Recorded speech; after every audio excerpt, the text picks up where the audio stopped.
Have you ever sat next to someone in class, only to find out they were never there? It was the first week of sophomore year when Emily noticed the girl sitting next to her in history class. She was pale, quiet, and always wore the same white hoodie.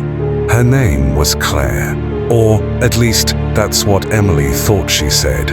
Over the next few days, Claire barely spoke, but every time the teacher asked her a question, she whispered the answer perfectly, without even opening the textbook.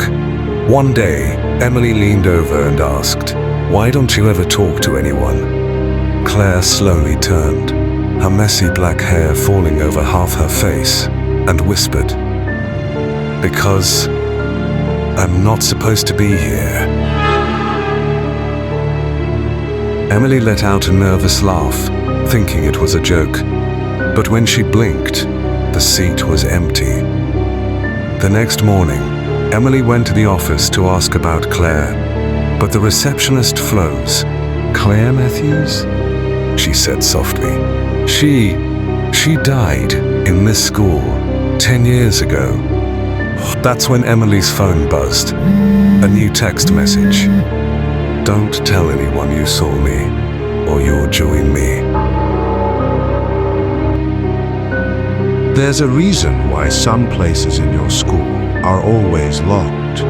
It started when 3 friends, Jake, Sarah, and Ethan, dared each other to sneak into the abandoned basement of their high school. It had been locked for years. Rumors said a student went missing there during detention. When they finally crept inside, the basement was freezing cold, damp, and smelled like rust. Against the far wall stood a rusted old locker, its door slightly open. Inside, they found a dusty old diary. The first page read, "If you're reading this, run." Suddenly, the locker door slammed shut with a loud clang. Sarah screamed, but it wasn't because of the noise. It was because she saw something scratched deep into the inside of the locker. "Help me! He's still here!" The lights began to flicker violently. A deep, guttural growl echoed from the dark corner. Jake turned his head, and there was a tall, shadowy figure standing in the doorway, its head twisted at an unnatural angle. They bolted up the stairs, but Ethan tripped and fell. When Jake and Sarah looked back, Ethan was gone. The next day, Ethan's parents came to school, crying, but when the principal checked the CCTV footage, Ethan never entered the basement. What would you do if your teacher wasn't human? It was raining hard when Liam was assigned night detention for skipping class. The school halls were empty, the lights dimmed, and the only sound was the ticking of the giant hallway clock. Around 8:30 p.m., Liam noticed the detention teacher, Mr. Harris, staring blankly at the wall, whispering something under his breath.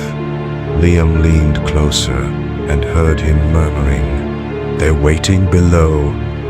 Suddenly, Mr. Harris turned toward him, his eyes completely black, and said, "Ah, boy, go to the basement. They want to see you."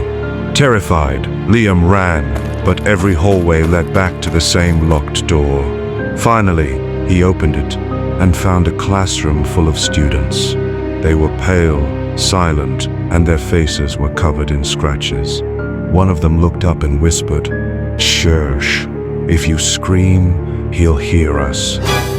Before Liam could react, all the lights went out. And when they came back on, Liam was sitting in the detention room again, alone. The next morning, his name wasn't on the attendance list. According to the school records, Liam never existed.